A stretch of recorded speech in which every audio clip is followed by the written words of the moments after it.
I was thinking the other day, wasn't easy, mildly painful.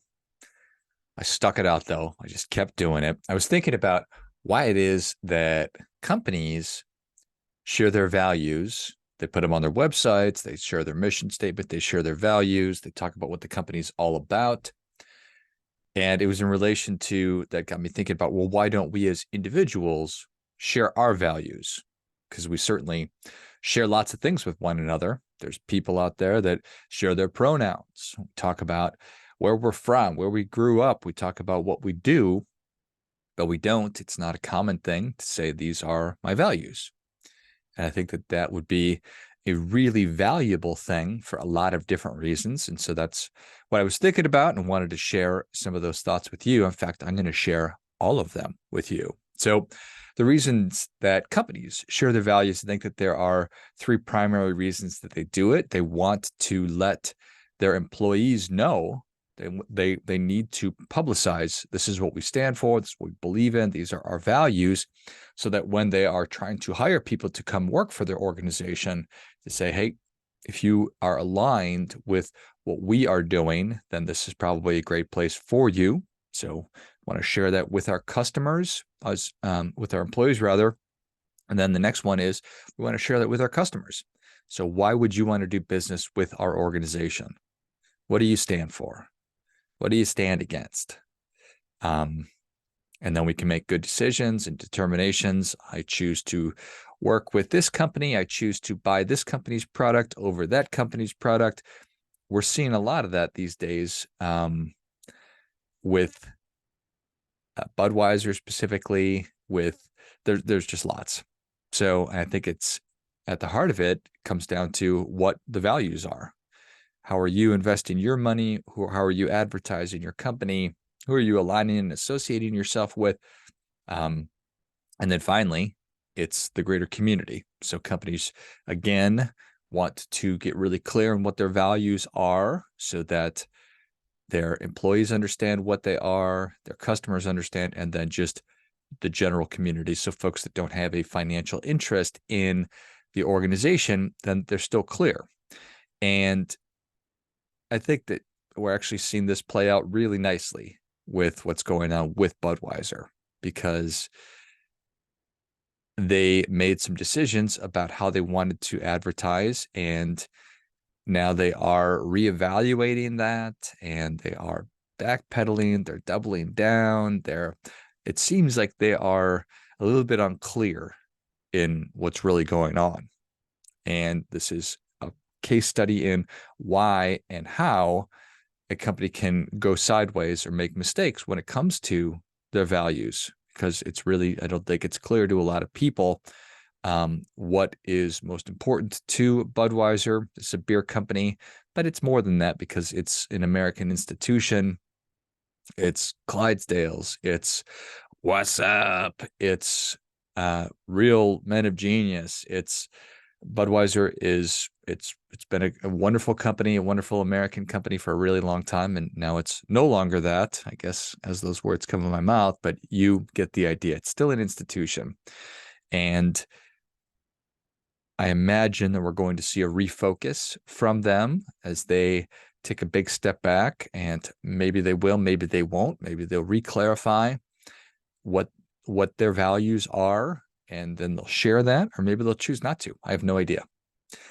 But essentially, this is why organizations ought to be doing a good job. They put themselves on the hook by publishing, these are our values. And then when we know what they are and they act in a certain way that is aligned with that, we give them a thumbs up. Or when they go astray and they veer off course and they act in a way that is not aligned or congruent with their values, say, hey, what's going on here? We're not going to do business with you anymore, potentially. So these are all opportunities. So why don't we as individuals share our values? Again, we share lots of things. Some people share their pronouns. We talk about where we're from, all this kind of stuff, but why not share our values? I think that so much good would come from that.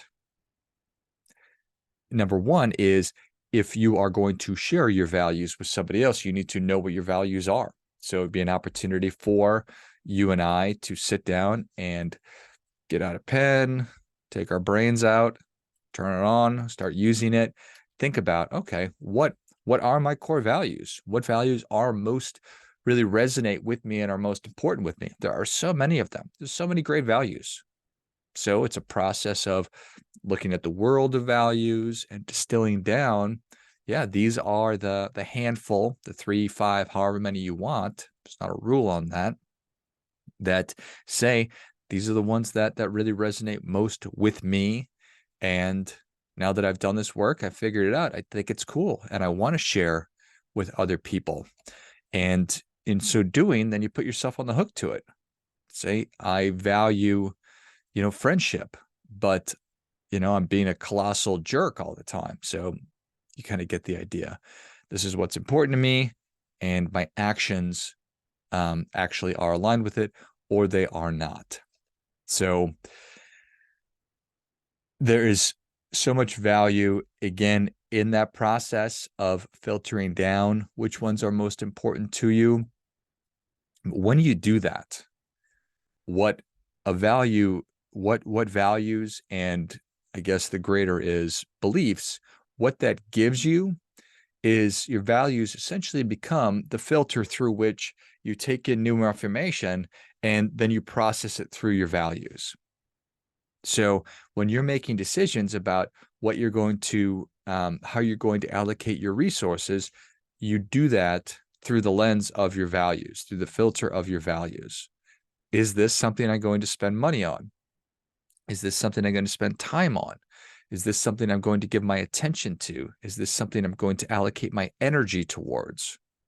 So when you are clear in what your values are and what's most important to you, you're putting yourself in position to make better choices. You're making values-based decisions as opposed to whatever feels good at the time. Now, there's nothing wrong with that, but I think that the more aligned we can get with our decision-making process, it's going to help us to prioritize things, which help us to make better decisions, which gets us closer to the life that we actually want to be living. So it's immensely valuable to be clear in what your values are, because you know that every time you say yes to something, you're saying no to the whole universe of everything else. You only have, 24 hours in a day. So if you're going to sleep for 10 hours, well, now we have 14 hours. You can sleep for 5 hours. You get the idea. So you're going to spend time reading versus watching television. If you're going to choose to buy real estate instead of invest in the stock market, if you're going to buy Bitcoin instead of Ethereum, these are all decisions, and they can all be values-based if you choose to do that. So I think that it's a really worthwhile exercise to figure out what your values are, and an even more worthwhile practice to try and be thinking about your values in relationships to the decisions you're making. And again, unless you're independently wealthy and unless you're going to live to 500 and you're going to maintain the same level of energy all the time, we need to make good decisions about how it is that we're allocating our most important resources. So for the longest time, and it's still true, that 3 core values that I shared with everybody as my core values were friendship, justice, and learning. And I learned those when I was in my late teens, and they really resonated and still do, carried with me until earlier this year. So now I'm 44 years old. So those have been my core values for a long time. I've updated them to a degree, and I can tell you that today my 3 core values are freedom, justice, and responsibility. So freedom, justice, and responsibility. And you can take each of those in a lot of different ways, but for me, they apply to individuals. So it's individual freedom. It's justice for the individual, and it is individual responsibility or personal responsibility. Say personal freedom, personal justice, personal responsibility. Those are the values which are highest and most important to me. Friendship, learning, still right there. If I could have 5, and I can, it would be those. So I should just start saying that. I have 5 core values instead of just 3, because I don't think there's any rule to it. Is there a rule to it? It says you have to have 3 values. It just rolls off the tongue a little easier. It's really easy to remember 3, sometimes a little harder to remember 5, even though they are your core values. You know, your brain get a little older, you start to forget things. So how about you? Are values something that you've thought about in the past? Is it something you think about all the time? I'm really curious. I know that it's super easy just to, go through the business of our daily lives. And we don't always have the headspace. In fact, rarely do we have extra headspace to be sitting around thinking about this kind of stuff. But once you do it, then you have it. You have them forever. And when somebody asks you, hey, do you ever think about your values? Do you have values? What are your core values? You can say, yeah, mine are friendship, justice, and learning. Mine are freedom, justice, and responsibility. So for me, it would be freedom, justice, responsibility, friendship, and learning. You get the idea here. I need to restructure those so that they sound a little better. So again, there's so many great values that are out there.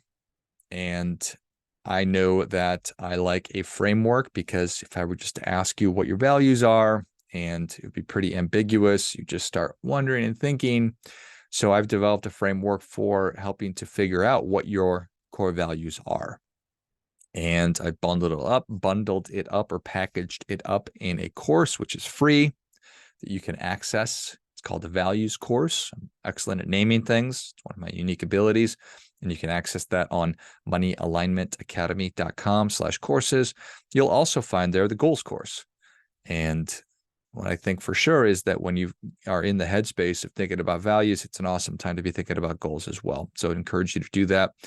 And then finally, just to round it out, there is also a get out of debt course for free. And if you find yourself in the situation that I certainly was for a long time, mired in credit card debt, which is crappy, take advantage of that as well.